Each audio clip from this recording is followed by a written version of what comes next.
Hello everyone, this is Prithviraj and welcome to the session. Today's topic is association rule mining. Association rule mining is a popular unsupervised learning technique which is used in business to help identify shopping patterns. It is also called as market basket analysis. It helps us to find the interesting relationship between the variables, and this uses machine learning algorithms. Representation of this association rule is: if you have two variables x and y, we will consider the x and y as a two separate products. Then x along with y has s percentage and c percentage, where s indicate it is a support level and c indicates it is the confidence level. Support means how often x and y go together in the data set, or it can be written as x union with y. Then confidence means how often y is found given in x term, that is p y with x. A priori algorithm indicates that it is one of the most popular algorithm used for this association rule.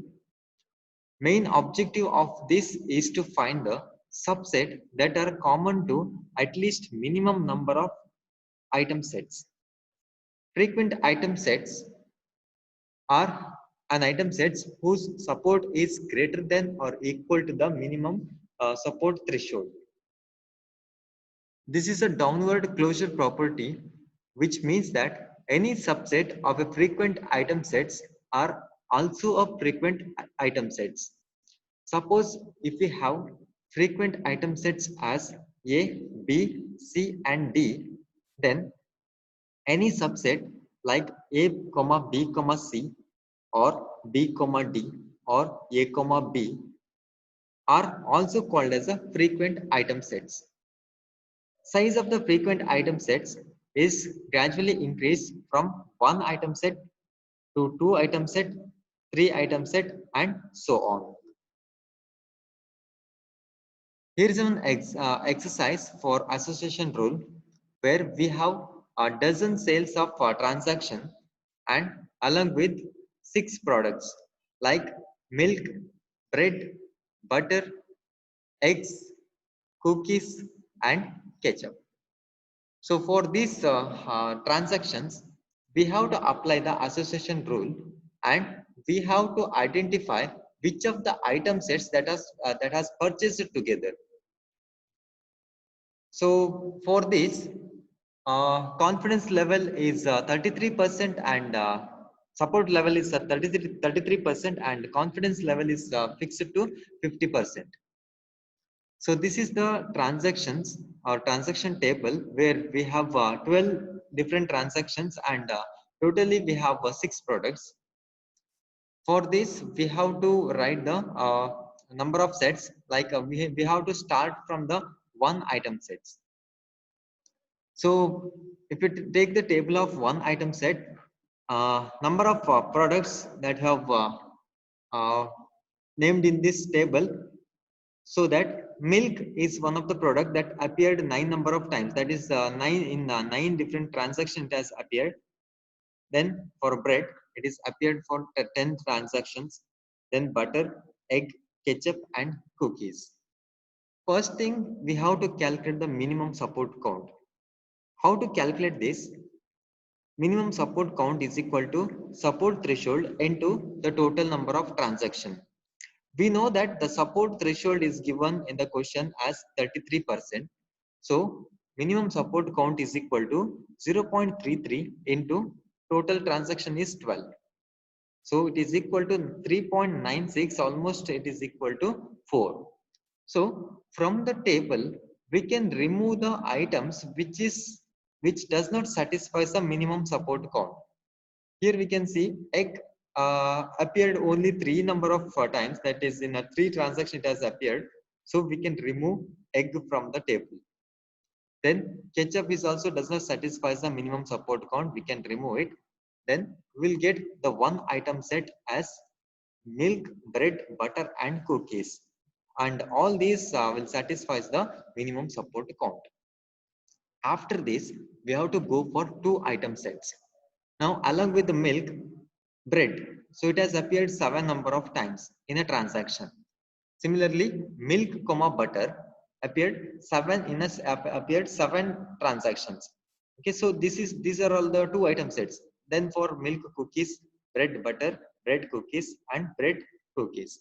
And in this, we can see that milk with the cookies that appeared only 3 number of times. That does not satisfy the minimum support count. So we can remove this. Also, bread and cookies. It appeared 3 number of times. So we can remove these two transactions from these two item sets. Hence, we will get the table like this. Then we'll go for the 3 item sets. So in 3 item sets, we are combining 3 items together: milk, bread, butter, milk, bread, cookies, bread, butter, cookies. Then with this, we can say that this one, milk, bread, cookies, does not satisfy the minimum support count. Also, bread, butter, cookies will also does not satisfy the minimum support count. Hence, we can remove these two. So, the remaining is milk, bread, and butter. So, it has appeared 6 number of times.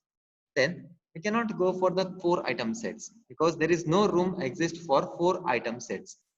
Since we have only 3 items left in this table, then we cannot go for the 4 item sets. Suppose if you go for the 4 item sets, then we have to identify whether it satisfies the minimum support count or not. Now, for this, we have to calculate the confidence. Now, support of X or support of any item that can be calculated as number of transactions in which X appears divided by the total number of transactions. Similarly, confidence level from X to Y along with X with Y, how to calculate this is support of X union Y. That means support level in which both X and Y has appeared divided by support of X. Creating the association rule. This association rule that can be created that meets the support level that should be greater than 33% and confidence level must be greater than 50% because these two are already given in the question, and here we have to identify whether it will satisfies these two criteria. So that support level must be greater than 33 and confidence level must be greater than 50. We'll start with the first rule, that is bread comma butter along with the milk. Here bread and butter is called as a X variable, milk is the Y variable. So X, that is nothing but bread and butter, that appeared 9 number of times in the transaction. Whereas X comma Y, that is bread butter with the milk, that appeared 6 number of times in the transaction. That we can see in the table because already we have shown that table in the previous slide. So the support level for this rule says 6 out of 12. Okay, 6 out of 12, where 12 indicates is the total number of transaction, then we'll get it as 50. So 50%. So the confidence is can be calculated as support level of bread, butter, comma milk divided by support of bread and butter, because support of bread and butter is this term is a X, whereas this is X, this is Y. So this is the case where both X and Y appeared in the transaction. So the confidence level for this rule is 6. 6 indicates bread, butter and milk appeared in the transaction divided by support of bread and butter. Support of bread and butter means only bread and butter appeared in the transaction, that is 9 number of times. So the confidence level is 67%. Now that means this rule meets the threshold for support level as well as confidence. Hence, for bread, comma butter with milk, you'll get 50% support, 67% confidence. Let us take one more thing: milk bread with butter. That also means the same thing: 50% support and confidence will be 86% because confidence here can be calculated as 6 divided by 7. where 6 indicates milk, bread, butter together, but 7 indicates milk and bread together in transaction. So we'll get the confidence level as 86. Milk, butter with the bread also get 50% support and 86% confidence. Here it indicates that the person or the customer who buys milk and bread also purchases butter 86% of the time. In this way, we can identify the confidence level, and in a shopping or in a shopping pattern, they can identify the confidence level so that they can keep this milk, bread, and butter together, so that person can or the customer can easily purchase these two items together. So in this way, we can identify the confidence level, and we can apply the association rule. So this is called as a priori algorithm. And if you want, if needed, we can go for the lower level by considering the two item sets, like milk with the bread. How many times, how many number of times, or the what is the total percentage like customer can purchase milk along with the bread, or the bread along with the butter. So in that way, we can get the confidence level, and we can identify how many times the customer has purchased that products. So there were only three possible rules in this case, since we had only three item sets. If needed, we can go for the two item sets also. Thank you.